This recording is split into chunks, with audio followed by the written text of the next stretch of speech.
good night and stay well. Hello, I'm Ray Marlin. Stay tuned now for all the latest news, sports, and weather coming up next on 9.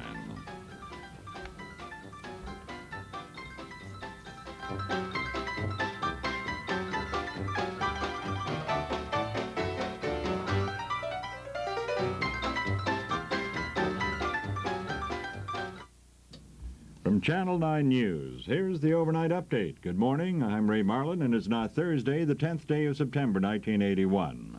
We have 60 degrees under clear skies at this early morning hour with humidity at 60%. Winds north at 10 miles an hour and barometer rising from 29.96 inches of mercury.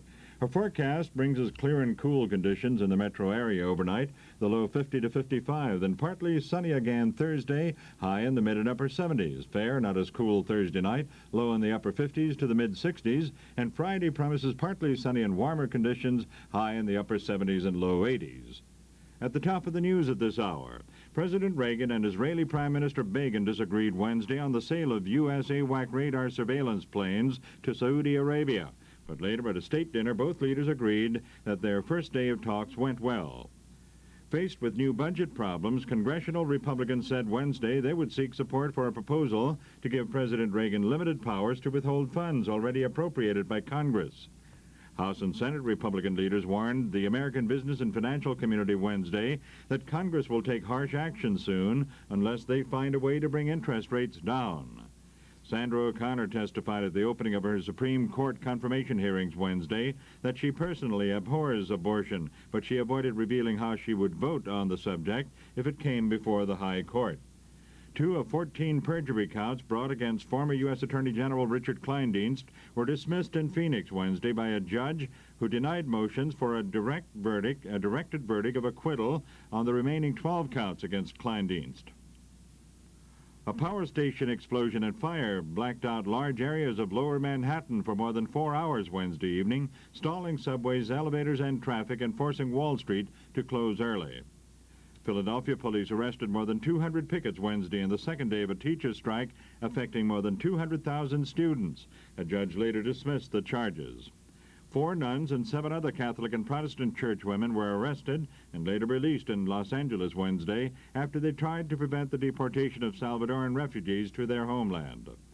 6 members of what neighbors call a close church-going family were found shot to death in their home in Chicopee, Massachusetts Wednesday. Police are calling it a murder-suicide pending further investigation. The FBI says agents in Denver have arrested 2 suspects wanted in connection with a $3.3 million Arizona bank robbery, believed to be the largest bank heist in U.S. history.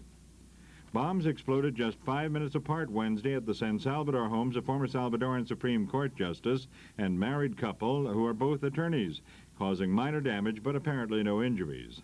Poland's Communist Party Wednesday accused the Solidarity Union of trying to interfere with foreign policy by adopting a declaration in support of free labor movements in other Eastern Bloc nations. Tehran radio says Iranian Islamic leader Ayatollah Khomeini has canceled all public engagements for 15 days without explanation. Iranian exile sources say it could be a security move in light of recent violence in Iran. A Western diplomatic source in New Delhi says Muslim Afghan guerrillas have repelled attempts by Soviet and Afghan forces to seize control of a strategic valley in eastern Afghanistan.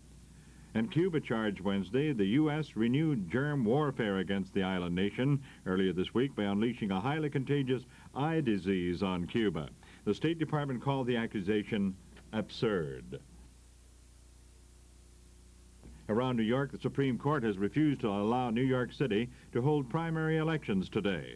The justices voted 7-0 by telephone to uphold a lower court order that blocked voting for mayor and a host of lesser offices. Chief Justice Warren Burger did not participate in the decision. New York City was hit by its 3rd major blackout in 16 years, with this time at the height of the evening rush hour. It lasted for 4.5 hours.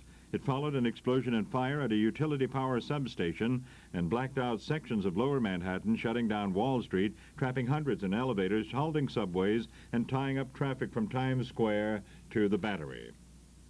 Queens parents who plan to keep their children out of school today threaten another boycott over the closing of a public school.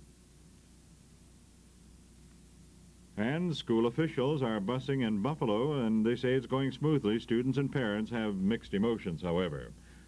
On the home team scoreboard, the New York Mets down Pittsburgh 5-3, while Philadelphia did it to Montreal by a score of 11-8.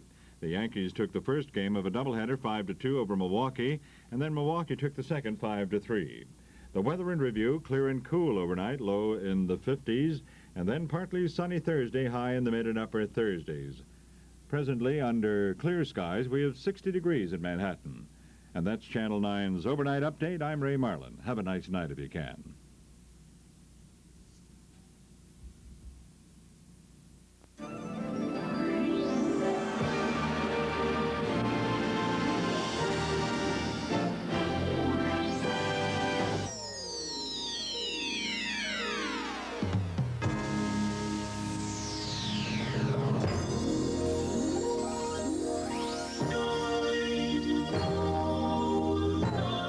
3 o'clock in the morning as we greet you and bid you welcome now to 9.